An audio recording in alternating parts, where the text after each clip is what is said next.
The Tesla Model 3, known for its sleek exterior design, minimalist interior, packed full of technology, fast and cheap charging, with access to the best charging network, low maintenance, and incredible performance, then it's the car to buy. End of story. Or is it all perfect?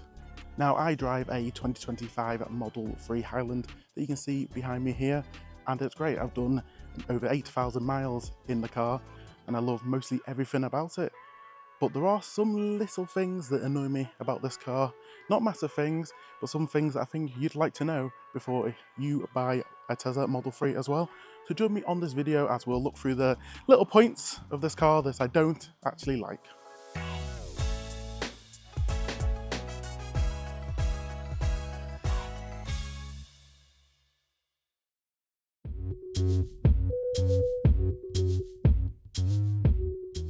So we're going to start off with the rear of the car.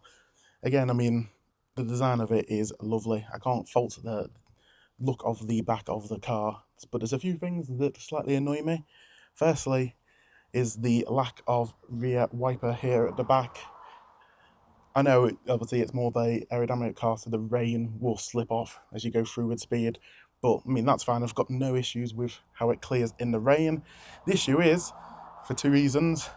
Like today, where the car overnight has been a bit mucky, I think due to the sand in the Sahara being travelled across to the UK. But bird droppings on the car, you haven't got a rear spray and a wiper to wash that off. You've got to get out of the car, obviously, and get a towel and wipe it yourself, which is not the nicest thing to do, but it's kind of annoying, but it's not a massive issue with the car. Next is the boot.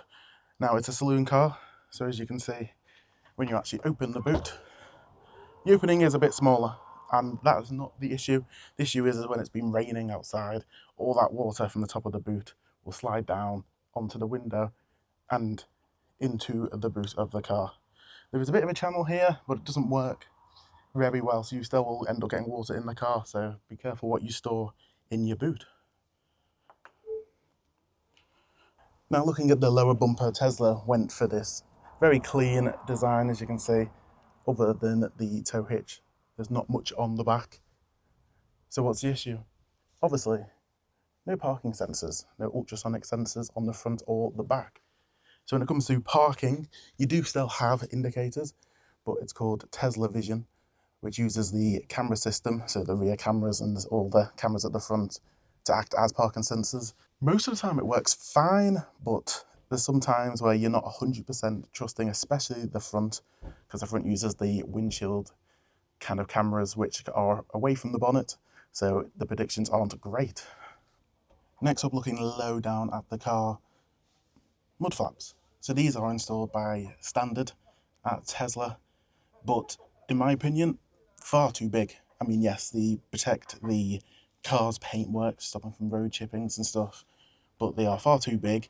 So you'll hear these catching a lot, so don't worry, it's not like the battery or the bottom of the floor, it is just the mud flaps. Now you can take them off, of course, but that does leave it more exposed to the stone chips. I just think by default they could have made them a little bit smaller.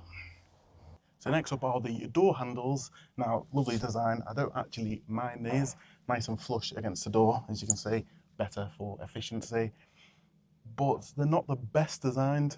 Once you get used to them, they're fine, but obviously when new people get into the car, they really struggle with how to get in and out of the car, because it's not a conventional design. You know, you're using your thumb here, you're pushing it in and then grabbing that handle like that. Now, when your hands are full, it can be a bit difficult for that kind of action, and then the grabbing, it's not too bad, of course, but then also you can find at night, they can kind of get hidden in the car. With the white and then the black handles, fine, but you've obviously got a darker colour, even the black especially, they blend in. So either some auto-presented handles, so when you walk up they kind of do that, or some lights around the handles would have been nice to see.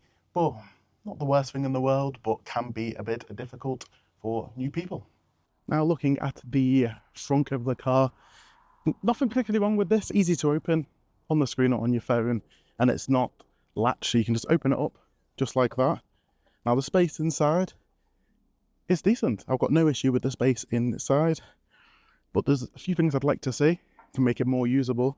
Just some little bag hooks or something here. The older Model 3 did have them, but they've removed them with the later models. And then also the Model Y refresh got just a little drain put in there, so you can put kind of dirty shoes or even an ice bucket in there, and you've got something to kind of wash it out or drain it.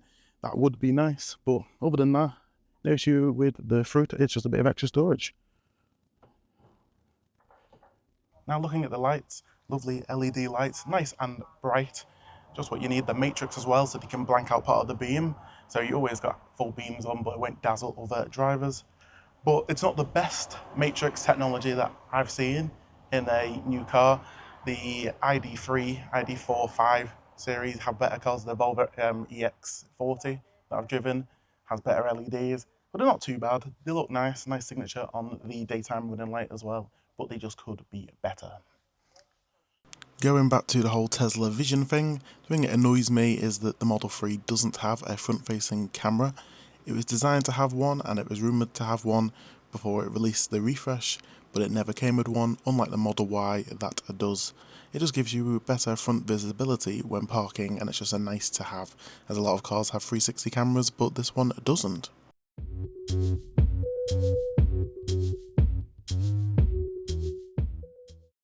Moving to the inside now, let's talk about the seats.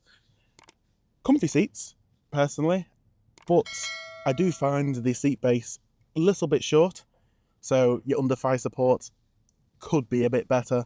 It's shorter than other cars that I've driven, and then also the headrest is obviously fixed, so it can kind of be annoying. Taller person, because they're obviously angled out, your head could be kind of again pushed forwards a little bit.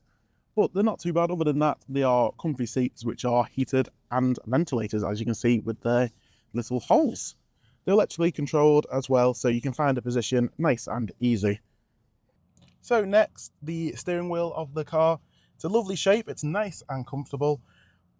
But obviously the main thing that everyone knows about the Model 3 refresh is the indicators and obviously all the other buttons on the wheel, because you don't have stalks on either side of the car. So first we'll talk about the indicators. So obviously here you operate them with your left thumb. You can get used to them. I've definitely got used to them. Why they've done that, I mean, I get the minimalistic kind of look of the car, but it's more of a if it ain't broke, don't fix it ordeal. They work fine. In the UK, obviously, we have a lot of roundabouts, so when the wheel is in a completely different position, you're always kind of looking for where the indicators are. You can obviously teach yourself fine, and I'm fine after about 8,000 miles, but they can kind of get annoyed, especially with obviously like quick left and then right turns, or right and then left. So, not the best. They kind of irritate me. There's nothing wrong with a stalk. Obviously, they've proven that with the Model Y that still has that stalk, but they're okay. So then next, obviously, there's no driver stalk, so no drive selection stalk on this side. So to operate the driving, you've got obviously foot on the brake, and then you use the screen to go forward and back. You can tap to park there as well. I've got no issue with that. I think that's completely fine. Obviously, you've got kind of auto shift out of park, so the car uses the cameras at the front and the back, and it will intelligently guess which way you want to drive. So if you want to get, obviously if there's a car in front of you or a wall, it'll know you want to go back, and vice versa. So that is fine. You use that most of the time. So you're not really going up on the screen that much. They've also got another thing where when you're doing like a 3-point turn, when you put the brake on and then start turning the wheel, it will change the drive selection automatically for you again. So you're not really there swiping the screen. So no massive issue about the drive selection. And then you've also up here, if ever the screen breaks, you've kind of got backup ones up here. So you can see you've got your park, reverse, neutral, and drive. It's okay, but again, nothing really wrong with the stalk there. And obviously because you've not got the stalk, you've also got like your wiper buttons there, and you've got like your flashing headlights and stuff there. So sometimes I do find when I'm trying to flash my lights or even using the indicator, I'm using the wrong one there. And same with this side, trying to clean my window or put the wipers on, I accidentally push the camera button. And then you've also got the scroll wheel here. So tapping that will do autopilot again, rather than double tapping the stalk there that it usually did. And that can be annoying because you've got to be really like perfect with the timing when you use double click setting. So again, not the best, but it's not too bad. Don't let that put you off getting one of these cars, but it's just something to know. So talking about the steering wheel moves us on to the great point of the wipers of the car. Wipers just clear the rain, don't they? What can you not like about them? Well, it's the system that Tesla uses for the wipers. Most cars, if not all cars, have a little sensor at the top that can detect rain falling on the window. That's its only job, and it does it very well. Now, Tesla, being their minimalist type of ideology or whatever, decided, no, we don't need one of them. We'll use the camera system instead. And it doesn't work very well. So you can find on days that it's completely dry, no rain at all, your wipers will go on. It can be absolutely tipping it down with rain, and they'll just go, and then 10 seconds later another, which isn't enough. So you find yourself having to press the wiper button and then using the scroll wheel to manually change the wiper speed, which, okay, it's not a massive deal, but when you've got a premium higher end car, you don't really want to be doing that. My old Kia, Kia does the rain like auto thing fine. Other cars do. So why Tesla decided to do that, I don't know. It's got better with software updates, but it's still not great, and it's probably one of the most irritating things about this car. Next up, the actual interior of the car, so the actual materials and stuff used. I love the suede on the doors there, and there's no kind of scratchy plastics there. You obviously got your phone chargers and your storage, and I love this material that they use here. The one thing which, it depends on the person, but is this texture here. Now this is a fabric kind of texture. On the non-dual motor cars, you get that exact same texture on the doors here, but obviously in the dual motors, so this and the performance, you get obviously this nice suede. So I would have loved to see the suede be moved on here as well. Now, me saying that, you're like, oh, okay. But the Model Y launch edition, they did put suede on there. So they can do it, and it would be nice to have it on this car. And the great news is, recently, you can upgrade your car to have that on any of the Model 3s or Model Ys that aren't the launch edition. Or you can also get the carbon fiber that you find in the performance models as well. So I have ordered that, and Tesla are going to fit it. It's only a little thing, like it's not a massive thing in the world, but for my eyes, I do quite like that kind of suede touch to the car. So I'll be quite happy to see what that looks like. Next up is the ambient lighting. Now, I love the ambient lighting. At night time, it looks stunning, but I just believe it could have a bit more of a use case for it than just some pretty lighting. Recently, using a setting, you can now have it change colour depending on the album cover of the song you're listening to, which is great. So it's a bit more dynamic. But I would love to see extra features like the navigation. So when you need to turn left or right, you've got kind of a swaying pattern. Or when the indicator's on, it flashes kind of green on that side. And other things like cyclist protection or pedestrian protection, it flashes red when there's someone in the blind spot. Stuff like that. You've got little blind spot lights there, but obviously a bit more would be kind of nice. They can do it because you can get the kind of a commander for the car, and that can do all these settings, but it would just be nice to see Tesla do that themselves. Now, carrying on from the door handles on the outside of the car is how you leave the car from the inside. Now, every Tesla owner should know it's obviously this button here. It's got a clear kind of door opening button there, and it illuminates at night. Very easy. Obviously, they haven't got traditional handles. It's electronically controlled. You just press that button and push the door open. Simple as that. But I've had many people get in this car and not know that, and they've pulled this little lever here, and that is the emergency release in case you lose power.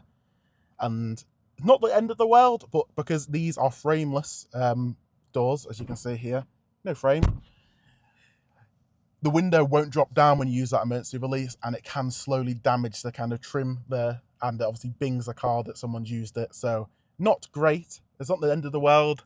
I don't know how they could kind of change that. I know on the Model Ys there's a big kind of warning triangle there. It basically is showing you don't use that, but use that. But even then, I think that confuses people because you've still got that icon there, but with like a warning triangle. So I'd like to see that change, but I don't know how you really could do that. Maybe more just a traditional kind of handle or something there. I don't see the problem, but it might be something to be aware about. Now, AutoPilot.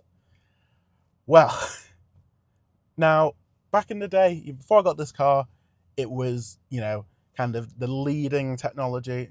It was great. It was right up there with the top. Obviously, not a lot of cars kind of had that system when obviously the Model S and the Model X came around. Over time, obviously, cars have caught up and I would say surpassed Tesla with their autopilot system. So, the traffic aware cruise control gets in two systems. So there's traffic aware cruise control and there's auto steer. So the traffic aware cruise control works basically fine. It will keep you a safe distance from the car in front. It'll pull you down to a speed, all the way down to a stop if need be. But the issue I have is when it does take you to a full stop. So you're on a motorway and there's slow moving traffic. That's fine. Cars are slowly moving and then braking, slowly moving and braking. If you have the autopilot on during that, no matter if you're in chill mode, standard mode, or sport, or insane, or whatever mode you have in your specific Tesla, it will accelerate quite harshly and then brake again quite harshly. So even if the car in front moves a couple of meters, it will violently kind of accelerate and then brake, which, especially for passengers and even for me most of the time, it's too much. You kind of get a bit kind of motion sickness because you're moving backwards and forwards like that. It's not great. It's an old system. Obviously, Tesla being focused on FSD in the US and China. Hopefully Europe soon. We'll hopefully, fingers crossed, that is soon. So the actual standard kind of system hasn't been touched for a while, and that isn't great. Again, it's free with the car. You're not paying it. It's the base kind of on all models, whereas other brands, some do have it included, but some you've still got to kind of pay extra for it. But it's not that great. Moving on to auto steer. So auto steer works pretty fine, like on motorways. It's designed for on obviously big dual carriageways and motorways. It's fine. It will steer the car, keep it within the white lines. No issue with that. It's more how you engage and disengage it. So you can engage it by either double tapping if you have that option on the screen, or single tap will have both traffic aware cruise control and auto steer on. If you want to change lanes with the base autopilot system, obviously, mirror, then signal, it'll disengage it. You can then go into your lane, but then you've got to re-engage it again using the buttons, which can be quite annoying, especially when it obviously does those bings and bongs every time. So you find on journeys, if you want it on, you're changing lane, going duh, and then when you want it back on, it duh. It can just get a bit annoying. Only a minor issue. If obviously, to get around that, you can buy enhanced autopilot for £3,400 and it will auto lane change there for you. But from what I've seen online, it doesn't do it that well. She does stupid lane changes and it's a bit hesitant for doing it. Again, old system, we're still waiting for FSD. The next thing about auto steer is that it's basically got full control of the car. So what do I mean? In my Kia that had auto steer, you could move the steering wheel a little bit so you can navigate around kind of little potholes or anything, but it'd still have a decent control. This, the wheel is like solid. You can't move it, and if you do, it'll disconnect. So you haven't really got any free movement within the lane. It's okay. Again, it's the base system, so you can't really complain too much about it. It just could be better, especially with other manufacturers beating Tesla on their system. When FSD comes around, if and when, we don't know yet, then I think they will be back up at the top again. But don't expect the best from the autopilot in this car. Again, it's fine, but it could be better. So next up, you can't talk about a Tesla without talking about the screen. The nice 50.5-inch touchscreen. Great. I love it. Navigation's great. The UI, lovely. Few little things that annoy me, and it's not more the software, it's more the Tesla kind of design, is that obviously everything I mean, everything is done through this screen.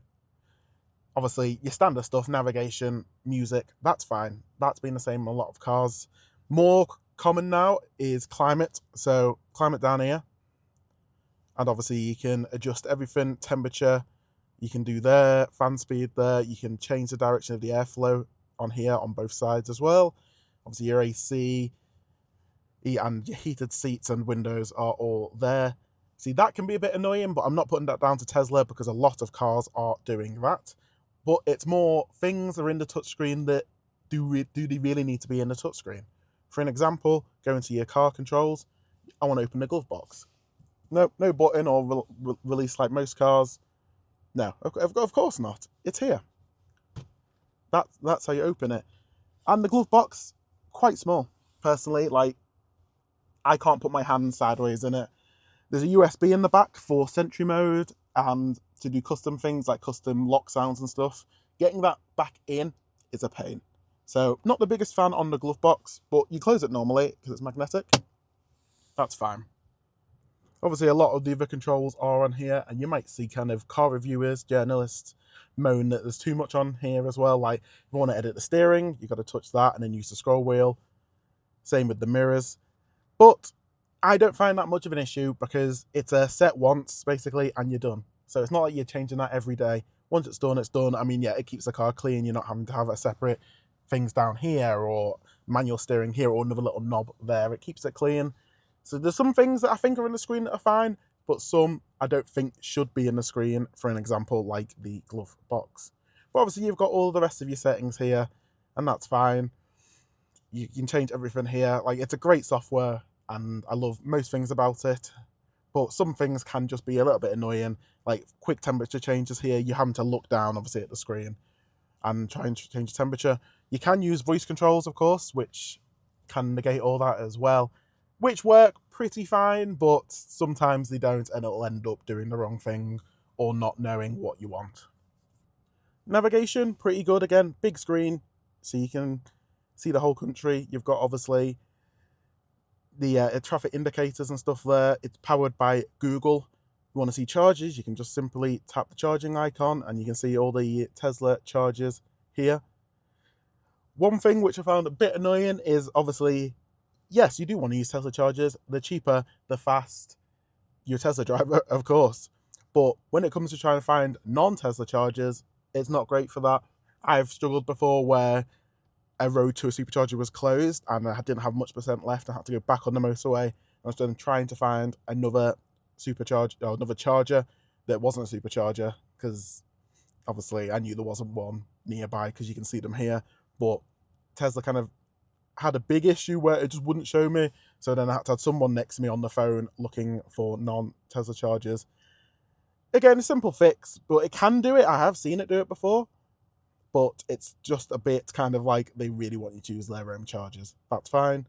And navigation, it's okay. Again, powered by Google, but it could be better, especially coming from using Waze and stuff, which I think is a better kind of navigation system, especially trying to navigate around traffic and the routings it gives you. And talking about Waze, etc., no Apple CarPlay, no Android Auto on this car at all. You've got to use their system, which is a good system. Yay, it's good. But I would kind of like the option sometimes to stick up Waze, for an example. And again, navigating long journeys, I'll happily use this system because it'll tell you what charges to go to, how long, etc. But sometimes on your shorter journeys, Waze can help you out a lot, and I would quite like Apple CarPlay. But of course, you've got all Spotify and you've got Apple Music and all these things here that you use CarPlay for. But it wouldn't be nice to have maybe even just the nav features of, like, you can use Waze or Apple Maps or something else instead of having to use Tesla's default one. Now moving to the back of the Model 3, which I don't spend a lot of time here, but some people do. So let's have a look at what I'm not the biggest fan of at the back of the car. Now, yeah, you've got, on the newer ones, you've got this rear screen, which is great. The back seat passengers can alter their climate control. They can put their heated seats on. If there's no one in front of them, they can move the chair in front to give themselves more leg room. They can listen to their own music, for example, with Bluetooth headphones, or control the music of all the car. You've got obviously media, YouTube, Twitch, Netflix. You can play games on there as well, Fallout Shelter, you've got Stardew Valley, Cuphead, 2048. Yeah, that's great. So what do I think's wrong with the screen? There's a few things wrong with the screen. Firstly, position of the screen is all the way down here. So it's not the biggest screen in the world. You take my hands, which are quite big, I think it's about an 8-inch screen or something like that. So it's not the biggest screen, but that's fine. But you happen to look down at the screen. So passengers at the back watching Netflix or something, or YouTube, they're looking down. Not the best for the neck, and not greatest for if you've got travel sickness, of course, because you want to keep seeing the horizon. So it would have been nice to kind of see it maybe up here, maybe even one there would have been better than down there. I'm happy I've got the screen. The screen's lovely. I don't use it much. I'm moving on to that fact. It would have been good to see it more as an optional upgrade. Some people who are only in the car on their own, they don't need this rear screen. They might never have passengers in the back, or they really don't care about it. It would have been good to save some money and say, no, I don't want the rear screen, and add it on for like a, £500 option. Then you could have reduced the price of the Model 3 down a little bit, make it more accessible. But again, I'm happy we've got it. It's a nice feature, but there would have been some good things about it. Now, is it comfortable in the back of the car? Yeah, it's all right. I'm just around 6 foot, obviously got tall hair, and I've still got about that much room above my head, which isn't too bad. I can move up a little bit. It's not the best car, but again, it's not meant to be a big car. If you need more headroom, then look at a Model Y instead. When you're looking at legroom, I moved the seat up a little bit. It's not too bad, really, there, but the issue more is with the floor. So it's an electric car, obviously. The batteries are under the floor, so it's quite a high floor. So again, you've not got the best under thigh support because you're kind of squatting a bit more. And if you want to stretch out, push your feet forwards, because again, smaller car, the seats are mounted to the floor, you can't really shove your feet under the seat in front to view. So not the greatest, but I've not had any complaints from anybody. So I don't really spend a lot of time in here, but obviously if you're looking for a car with more room, then you want to be looking at the Model Y. If you've got a family, obviously bigger hatchback boot, etc. Just another little niggle that I'm not the biggest fan of. Again, I don't spend much time in the back, but the windows at the front obviously go all the way down, but in the back, that's as far as they go, which is not a lot. That would be better to see if they could go all the way down. The last thing about the interior is the glass roof. Now, it's lovely. A lot of light comes in. Obviously, it goes all the way to the back as well. Lovely glass roof, tinted as well. Doesn't get too hot. It can sometimes, but you can buy kind of third-party shades, and even want some Tesla that kind of keep it cooler on the inside, but in the UK it doesn't get that hot for that. The issue I find is the beam kind of here, and I understand why it's there. Obviously with the glass that goes all the way to the back there, you kind of need that break point there. But like the Model Y, it would have been nice just to have a continual kind of glass roof, which gives a better view from the back, because when I'm sat here, you can see this is my high point here. It kind of is in your eye line. Only a little niggle. It would have been nice to see a full glass roof on the Model 3. And there you go, guys. There's some of the things I'm not the biggest fan about of my Tesla Model 3. Hope you've enjoyed the video. Don't forget to like, comment and subscribe, and put down in the comments if anything you don't like about your Tesla and the reasons why. Hope you've enjoyed this video, and I will see you on the next one.